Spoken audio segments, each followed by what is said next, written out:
पाकिस्तान में कोई आतंकवादी पला बड़ा है तो वो पाकिस्तान पे ही हमला थोड़ी करेगा, उनके लिए थोड़ी एंटीजन है, हमारे लिए एंटीजन है। और हमारी एंटीबॉडी क्या है? हमारी इंडियन आर्मी भी एंटीबॉडी है, एब्सेंट मत समझना प्यारे बच्चों, एंटीबॉडी है, ठीक है। तो एंटीबॉडी कहां होता है? हमेशा प्लाज्मा में। तो ब्लड ग्रुप कितने तरह के हो गए? 1 2 3 4। अभी मैं RH ब्लड ग्रुपिंग की बात भी नहीं कर रहा हूं।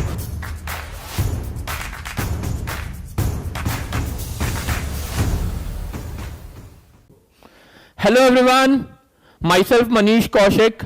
Today we will discuss a topic blood grouping.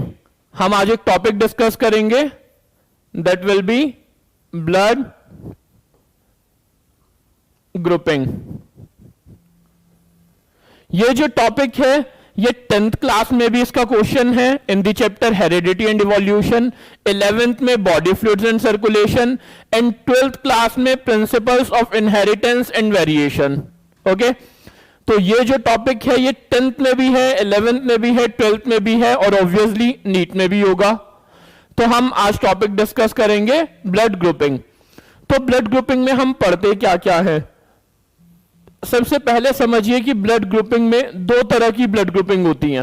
One is ABO blood grouping, another one is RH blood grouping. One is ABO blood grouping and another one is RH blood grouping. तो आज हम ABO blood grouping से start करेंगे। तो blood grouping से start करने से पहले हमें दो वर्ड्स का मतलब पता होना चाहिए। एक वर्ड होता है एंटीजन और एक वर्ड होता है एंटीबॉडी। ब्लड ग्रुपिंग स्टार्ट करने से पहले हमें दो वर्ड्स का मतलब पता होना चाहिए, one is antigen and another one is antibody. तो एंटीजन एग्जैक्टली क्या होता है?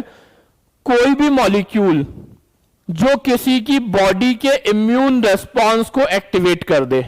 Antigen is any molecule, any substance which can induce immune response or activate immune response। तो हम इसे लिख देते हैं any molecule or substance which can induce or activate immune response।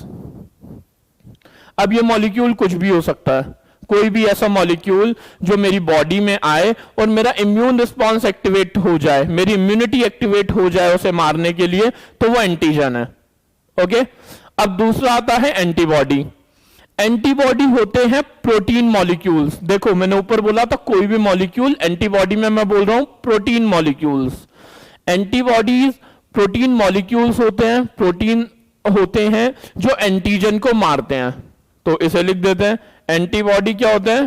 Proteins that destroys antigen. तो ये दो बेसिक थे, एंटीजन और एंटीबॉडी। अब इसके बाद से हमारा स्टार्ट होता है ABO ब्लड ग्रुपिंग। आज हम ABO blood grouping A to Z complete detail में पढ़ेंगे, बहुत ध्यान से सुनिएगा। तो सबसे पहला आता है ABO ब्लड ग्रुपिंग में कंसेप्ट। ABO ब्लड ग्रुपिंग में सबसे पहले कंसेप्ट आता है, वो कंसेप्ट है मल्टीपल एलिलिज्म।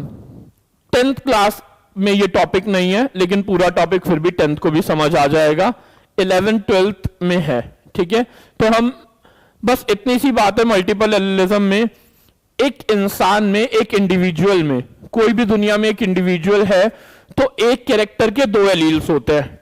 हर बच्चा इसे ऐसे समझो कि हाइट है एक कैरेक्टर, तो इसके दो एलील होते हैं इन एन इंडिविजुअल। एक इंडिविजुअल में एक कैरेक्टर के दो एलील्स होते हैं, like tall that is capital T and short that is small t। But एक इंडिविजुअल में दो हैं, पूरी पॉपुलेशन में तो दो से ज्यादा हो सकते हैं। एक इंडिविजुअल में दो हैं, लेकिन कंप्लीट पॉपुलेशन में देखें तो दो से ज्यादा हो सकते हैं। कैसे? मान लेते हैं किसी एक इंडिविजुअल में कैपिटल T है, किसी एक में कैपिटल T स्मॉल t है, किसी एक में स्मॉल t है, किसी एक में कैपिटल T डैश भी हो सकता है। ये एक नया एलील है हाइट का ही। मींस ओवरऑल हाइट के 2 एलील नहीं होते, आपको सिखाया जाता है 2 एलील हैं, बिकॉज इंडिविजुअल में 2 होते हैं, पॉपुलेशन में 2 से ज्यादा हो सकते हैं। Is it okay? पॉपुलेशन में 2 से ज्यादा एलील हो सकते हैं एक ही कैरेक्टर के, लेकिन इंडिविजुअल में 2 ही होंगे। सिंपल सा फंडा। मैं लिख देता हूं इस लाइन को। In an individual there are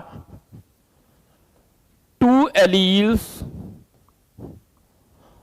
of a character, but in a population there may be more than 2 alleles of a character. बस अगर इतनी सी स्टेटमेंट आप लोगों को समझ आ गई है तो आगे की कहानी इंटरेस्टिंग भी है और इजी भी है। Interesting and easy both. ठीक है, ध्यान से सुनिएगा।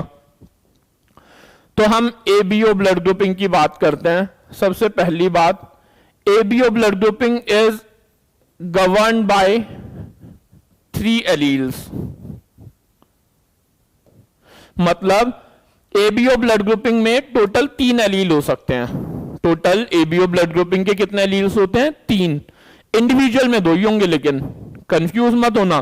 पॉपुलेशन में 3 हो सकते हैं, इंडिविजुअल में 2 ही होंगे। वो 3 कौन कौन से हैं? That is IA, IB and small I. Simple. तो अगेन आई एम सेइंग, एक पॉपुलेशन में एबीओ ब्लड ग्रुपिंग के 3 एलील्स है, IA, IB and small I. ठीक है, पॉपुलेशन में। लेकिन हम इंडिविजुअल में तो कोई 2 ही होंगे ना, बिकॉज हमारे क्रोमोसोम्स पेयर में होते हैं, तो 2 ही एलील हो सकते हैं हमारी बॉडी में, तो हम वो 2 को लिखेंगे। अब इन तीनों से पेयर बनाना है आपको। सिंपल। कैसे कैसे पेयर बना सकते हो? एक आप बना सकते हो IA, एक तो ये हो सकता है किसी इंडिविजुअल में। एक सिंपल हो सकता है IA स्मॉल आई। एक हो सकता है IA के साथ IB। एक हो सकता है IB के साथ IB। एक हो सकता है IB के साथ स्मॉल आई। एक हो सकता है स्मॉल आई के साथ स्मॉल आई। इसके अलावा अब कोई बच्चा ऐसा भी सोच सकता है कि सर एक स्मॉल आई और कैपिटल आई भी तो हो सकता है, ऐसे लिख दे हम। लेकिन ये और ये तो बराबर ही हैं, तो मैंने 2 बार नहीं लिखा। ठीक है, तो इनके अलावा, इन 6 के अलावा और कोई कॉम्बिनेशन आप बना ही नहीं सकते 3 एलील को लेके। 3 एलील्स को लेके आप इन 6 के अलावा और कोई कॉम्बिनेशन नहीं बना सकते। तो ये हो गया है हमारा जीनोटाइप। क्या हो गया ये? जीनोटाइप। अब इसका हम लिख रहे हैं यहां पे फिनोटाइप। अब जीनोटाइप क्या होता है? Genetic constitution. जेनेटिक कॉन्स्टिट्यूशन कैसा है? फिनोटाइप कि वो एग्जैक्टली ब्लड ग्रुप क्या होगा। ये वाला ब्लड ग्रुप होता है A, ये वाला ब्लड ग्रुप होता है अगेन A, ये वाला blood group is AB, this one is B, this one is B and this one is O। तो ब्लड ग्रुप कितने तरह के हो गए? 1, 2, 3, 4। अभी मैं RH ब्लड ग्रुपिंग की बात भी नहीं कर रहा हूं। RH ब्लड ग्रुपिंग की बात मैं करूंगा नेक्स्ट क्लास में। मींस जब भी हमारे आपके सामने एक नेक्स्ट वीडियो आएगी उसमें RH ब्लड ग्रुपिंग की बात करेंगे। अभी हम ABO ब्लड ग्रुपिंग का कंसेप्ट समझ रहे हैं। Is it okay? ये हमने पढ़ा जीनोटाइप और फिनोटाइप, AB ब्लड ग्रुपिंग से, ABO ब्लड ग्रुपिंग से रिलेटेड। ओके, अब हम एंटीजन और एंटीबॉडी का कंसेप्ट मिक्स करेंगे धीरे धीरे। तो ऐसे समझिएगा, ए ब्लड ग्रुप है। ए ब्लड ग्रुप का एग्जैक्टली मतलब क्या है? ए ब्लड ग्रुप का मतलब है इस पे एंटीजन कौन सा प्रेजेंट है। क्या कौन सा प्रेजेंट है? एंटीजन। एंटीजन जो होता है, एंटीजन वो हमेशा आरबीसी के सरफेस पे होता है। कहां होता है? Present on RBC surface. Antigen हमेशा कहां पे होता है? आरबीसी के सरफेस पे। और हम एंटीबॉडी लिखते हैं यहां पे। ये ए बी एंटीबॉडी है, एब्सेंट मत समझना प्यारे बच्चों, एंटीबॉडी है। ठीक है, तो एंटीबॉडी कहां होता है? हमेशा प्लाज्मा में। यहां पे लिख देता हूं मैं, प्रेजेंट इन प्लाज्मा। ओके, अब किसी का ब्लड ग्रुप ए है, यहां पे लिख रहा हूं मैं, ए ब्लड ग्रुप है किसी का, ए ब्लड ग्रुप का मतलब है कि उसके आरबीसी के सरफेस पे ए एंटीजन प्रेजेंट है। उसके आरबीसी के सरफेस पे कौन सा एंटीजन प्रेजेंट है? ए। तो उसका आरबीसी कुछ ऐसा बनेगा, देखो ये है आरबीसी, उसके आरबीसी के सरफेस पे ऐसे करके ए एंटीजन प्रेजेंट होगा, तो ये हो गया ए ब्लड ग्रुप। ओके, अब ऐसे ही मैं यहां पे बना रहा हूं B blood group. B blood group का मतलब है इनके आरबीसी के सरफेस पे बी एंटीजन प्रेजेंट है। कौन सा एंटीजन प्रेजेंट है? बी। तो इनका आरबीसी कैसा बनेगा? ये रहा आरबीसी और ये रहा बी एंटीजन। अब ऐसे ही नेक्स्ट ब्लड ग्रुप कौन सा है हमारा? A B blood group. Next blood group कौन सा है? A B. ए बी का मतलब है इनकी बॉडी पे इनके आरबीसी में, सॉरी, इनके आरबीसी में एंटीजन ए भी प्रेजेंट है और एंटीजन बी भी प्रेजेंट है। तो antigen A and antigen B both, यहां पे हम लिख देते हैं एंटीजन। ओके, मतलब इनका आरबीसी कैसे होंगे? ये आरबीसी है, इन पे एंटीजन ए भी है और बी भी है। Okay, next is O blood group. O blood group का मतलब होता है कोई भी एंटीजन नहीं है। ओ ब्लड ग्रुप का मतलब क्या होता है? No antigen. तो यहां पे लिख दिया हमने no antigen present. O blood group पे क्या लिख दिया? No antigen present. तो इनका जो आरबीसी है उन पे कोई भी एंटीजन प्रेजेंट नहीं है। Okay, according to your course this is the basics of ABO blood grouping. अभी हम और एडवांस बात करेंगे, ध्यान से सुनिएगा। अब ना ये एंटीजन की कहानी क्या होती है? ये एंटीजन होता है कार्बोहाइड्रेट का मॉलिक्यूल। किसका मॉलिक्यूल होता है? कार्बोहाइड्रेट का। वो कार्बोहाइड्रेट का मॉलिक्यूल, ये आरबीसी है, तो आरबीसी पे ये ब्लैक कलर का ऐसे समझ लो, ऐसे बहुत सारे ब्लैक कलर आरबीसी के सरफेस पे बहुत सारे कार्बोहाइड्रेट के मॉलिक्यूल्स रहते हैं। अगर वो मॉलिक्यूल ए वाला है, मींस एक कैरेक्टरिस्टिक मॉलिक्यूल होता है, वो कोई ए एंटीजन को रिप्रेजेंट करता है, कोई बी को करता है। अगर वो ए कार्बोहाइड्रेट वाला है, मींस ए एंटीजन है, means blood group will be A. अगर वो एंटीजन बी है तो blood group will be B. अगर दोनों ही प्रेजेंट हैं आरबीसी पे तो blood group will be A B. अगर कोई भी एंटीजन नहीं है then blood group will be O. तो ये सिंपल सा कंसेप्ट हमने पढ़ा। अब ध्यान से नेक्स्ट बात सुनिएगा मेरी। एंटीबॉडी यहां पे लिख रहा हूं मैं एक छोटी सी बात। ह्यूमन ब्लड में, प्लाज्मा में, मैंने लिखा ना एंटीबॉडीज प्रेजेंट इन प्लाज्मा। तो ह्यूमन ब्लड में एंटीबॉडीज दो तरह की होती हैं, anti A antibody and anti B antibody. One is anti A antibody, means वो एंटीबॉडीज जो ए एंटीजन को मारेंगी, वो एंटीबॉडीज जो ए एंटीजन को मारेंगी। और यहां पे एंटी बी एंटीबॉडीज, वो एंटीबॉडीज जो बी एंटीजन को मारेंगी। ठीक है, अब यहां से आप हल्का सा कंफ्यूज होने लगोगे। अभी तक अगर किसी बच्चे ने ध्यान से बातें सुनी है तो एक क्वेश्चन दिमाग में आएगा कि सर अभी तक तो आप बता रहे थे, शुरू में आपने बताया था कि एंटीजन वो मॉलिक्यूल होते हैं जो किसी की बॉडी में एंटर करें तो इम्यून रिस्पॉन्स को एक्टिवेट करते हैं, और अब आप बोल रहे हो कि एंटीजन हमारे ही आरबीसी सरफेस पे है। भाई जो एंटीजन मेरे आरबीसी सरफेस पे है वो मेरा इम्यून रिस्पॉन्स थोड़ी एक्टिवेट करेगा। अगर उस एंटीजन को मैं किसी और की बॉडी में डाल दूं उसका इम्यून रिस्पॉन्स एक्टिवेट करेगा। अब पाकिस्तान में कोई आतंकवादी पला बड़ा है तो वो पाकिस्तान पे ही हमला थोड़ी करेगा, उनके लिए थोड़ी एंटीजन है, हमारे लिए एंटीजन है। और हमारी एंटीबॉडी क्या है? हमारी इंडियन आर्मी। ठीक है, ऐसे समझना है आपको।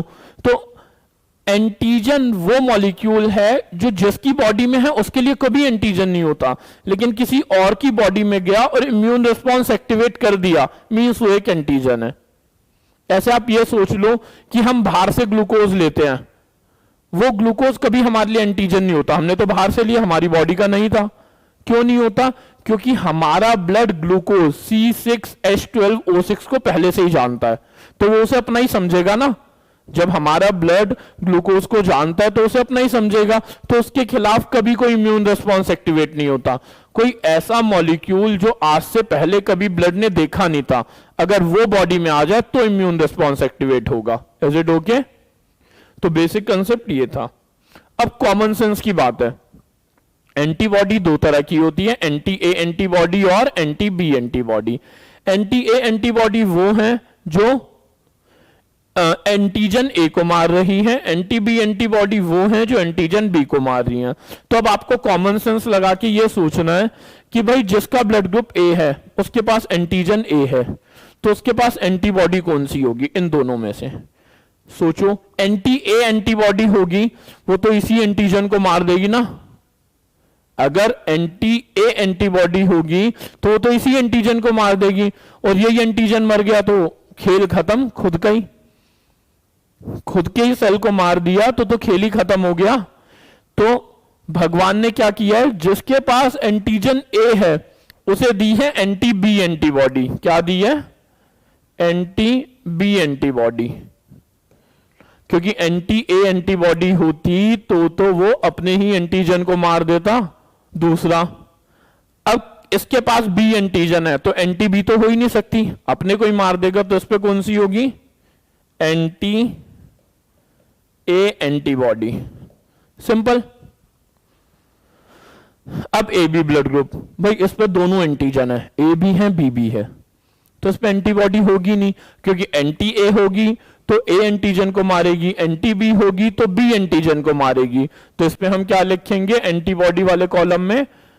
No antibodies. ओके। अब यहां पे ओ वाले में देखो, ओ वाले में कोई भी एंटीजन नहीं है। जब कोई एंटीजन नहीं है मींस एंटीबॉडी दोनों हो सकती है, क्योंकि एंटीजन है ही नहीं ना, तो इम्यूनिटी बढ़ा लो, क्या दिक्कत है? तो दोनों एंटीबॉडी होंगी, एंटी ए एंटीबॉडी भी होगी एंड एंटी बी एंटीबॉडी भी होगी। Is it okay? तो हम एक बेसिक टेबल पे पहुंच गए हैं। वो टेबल क्या है? ब्लड ग्रुप एंटीजन, ब्रैकेट में लिख देते हैं प्रेजेंट ऑन आरबीसी सरफेस, और यहां पे antibody present in blood plasma. अगर ब्लड ग्रुप ए है तो एंटीजन ए होगा और एंटीबॉडी होगी एंटी बी। अगर ब्लड ग्रुप बी है तो एंटीजन बी होगा, ब्लड ग्रुप और एंटीबॉडी होंगी एंटी ए एंटीबॉडी। अगर ब्लड ग्रुप ए बी है तो एंटीजन होंगे ए एंड बी दोनों, एंटीबॉडी होगी नो एंटीबॉडी। और अगर ब्लड ग्रुप ओ है तो नो एंटीजन और एंटीबॉडी होंगी both, anti A and anti B antibody. तो हम इस टेबल पे पहुंच चुके हैं। ये टेबल सबको समझ आ गई है? प्लीज कमेंट सेक्शन में अगर कोई भी डाउट हो आपको तो कमेंट सेक्शन में पूछ सकते हैं, रिप्लाई कर दिया जाएगा।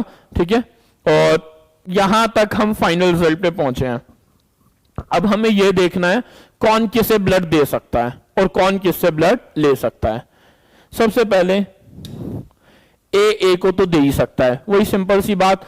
मेरी बॉडी में ए एंटीजन है, किसी और की बॉडी में, आप में से किसी एक की बॉडी में भी ए एंटीजन है, मेरा ब्लड ग्रुप ए है, किसी और का ब्लड ग्रुप ए है, दोनों पे ए एंटीजन है, तो इधर से उधर ब्लड दे भी दिया कोई फर्क नहीं पड़ेगा। अभी मैं पॉजिटिव नेगेटिव की बात नहीं कर रहा हूं, RH फैक्टर की बात नहीं की है, वो नेक्स्ट क्लास में। ठीक है, तो अब अगर किसी का ब्लड ग्रुप ए है, दो बंदों का ब्लड ग्रुप ए है, तो एक दूसरे को ब्लड दे देंगे, क्योंकि भाई अगर किसी ने मुझे ए एंटीजन वाले आरबीसी दिए तो मेरा ब्लड तो उसे अपना ही समझेगा ना, क्योंकि पहले से ही ए एंटीजन वाले आरबीसी हैं, तो कोई इम्यून रिस्पॉन्स एक्टिवेट नहीं होता। तो इसीलिए ए वाला ए को दे सकता है, बी वाला बी को दे सकता है, ए बी वाला ए बी को दे सकता है, ओ वाला ओ को दे सकता है। कंसेप्ट आ जाता है यूनिवर्सल डोनर और यूनिवर्सल एक्सेप्टर का। कंसेप्ट किसका आता है? यूनिवर्सल डोनर और यूनिवर्सल एक्सेप्टर का। ध्यान से सुनिएगा। अब सबको ये तो पता है यूनिवर्सल डोनर इज ओ। क्यों? बिकॉज इसके पास कोई एंटीजन ही नहीं है। यूनिवर्सल डोनर ओ है बिकॉज ओ के पास कोई एंटीजन नहीं है। अब जिसके पास कोई एंटीजन होगा ही नहीं, एंटीजन क्या बोल रहा था अभी मैं थोड़ी देर पहले? पाकिस्तानी। एंटीजन कौन बोल रहा था मैं? आतंकवादी, नॉट पाकिस्तानी। हम नेशनलिज्म पे नहीं जाते, आतंकवादी। तो जिस पे कोई एंटीजन ही नहीं है वो कहीं भी चले जाए भाई कोई इंसान, कहीं आतंकवादी नहीं थे, या ऐसा समझ लो कोई इंसान थे, उन पे कोई बंदूक वंदूक कुछ नहीं है, कोई एंटीजन नहीं है, तो वो तो कहीं भी चले जाए ना, उनके खिलाफ कोई एक्शन थोड़ी लेगा। तो इसीलिए ओ किसी को भी ब्लड दे दे, कोई एंटीबॉडी मारेगी नहीं। Anti B antibody B antigen को मारती है नहीं। Anti A antibody A antigen को मारती है ही नहीं इसके पास। इसमें एंटीबॉडी नहीं है तो बेचारा मारेगा ही क्या? इस पे दोनों एंटीबॉडी हैं लेकिन इस पे तो कोई एंटीजन नहीं है ना, मारेगा कैसे? तो कोई इसके पास कुछ है नहीं ऐसा जो कोई डिस्ट्रॉय कर सके, एंटीजन नहीं है। That's why O is the universal donor. अब यूनिवर्सल एक्सेप्टर कौन होता है? Universal acceptor is A B. Universal acceptor कौन होता है? A B. ऐसा क्यों? बिकॉज इसके पास कोई एंटीबॉडी नहीं है। एक ऐसा देश जिसके पास आर्मी ही नहीं है, कोई भी चले जाओ कुछ कर थोड़ी पाएगा। एक ऐसी कंट्री जिसके पास कोई आर्मी नहीं है, कोई एंटीबॉडी नहीं है, कोई हथियार नहीं है, कोई मिसाइल नहीं है, कोई भी चले जाओ जाके रहने लग जाओ, कब्जा कर लो, वो कुछ कर ही नहीं पाएगा, एंटीबॉडी नहीं है। अब इस पे कोई एंटीबॉडी नहीं है ना, तो कोई भी ब्लड ले सकता है, ये किसी से भी ब्लड ले सकता है, ये किसी से भी ब्लड ले सकता है। ए से भी ले सकता है। ए पे क्या है? एंटीजन ए है, लेकिन इस पे एंटीबॉडी तो नहीं है, मारेगा ही नहीं, ले लो। बी के पास एंटीजन भी है, इस पे एंटीबॉडी नहीं है, ले लेगा। ए बी से तो ले ही सकता है, और ओ यूनिवर्सल डोनर है, हर किसी को दे सकता है। तो इन दो पे लगा दिया है हमने स्टार। एंटीबॉडी और यूनिवर्सल एक्सेप्टर और यूनिवर्सल डोनर पे, इन दो पे लगा दिया हमने स्टार। तो ये था concept universal donor universal acceptor का। अब इससे रिलेटेड क्वेश्चंस भी आते हैं, जेनेटिक्स में भी आते हैं इससे रिलेटेड क्वेश्चन। 11th का क्वेश्चन इतने कंसेप्ट से आएगा, और 12th का question principles of inheritance and variation का आएगा। तो वो पूछना चाहेंगे आपसे कि माताजी का ब्लड ग्रुप ये था, पिताजी का ब्लड ग्रुप ये था, तो बताओ बच्चे का ब्लड ग्रुप क्या होगा, इसकी प्रोबेबिलिटी क्या है।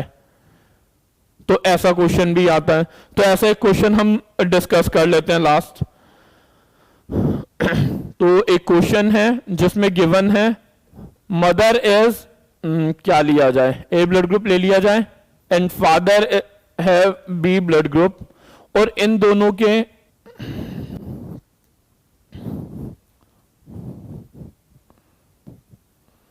दो बच्चे हुए। मैंने क्या लिया? मदर का ब्लड ग्रुप ए ले लिया, फादर का ब्लड ग्रुप बी ले लिया, और इन दोनों के मदर फादर के इनके दो बच्चे हुए, जिसमें फर्स्ट बेबी का ब्लड ग्रुप था ओ। फर्स्ट बेबी का ब्लड ग्रुप क्या था? ओ। तो क्या प्रोबेबिलिटी है सेकंड बेबी का ब्लड ग्रुप भी ओ आएगा? प्रोबेबिलिटी कैलकुलेट करनी है हमें।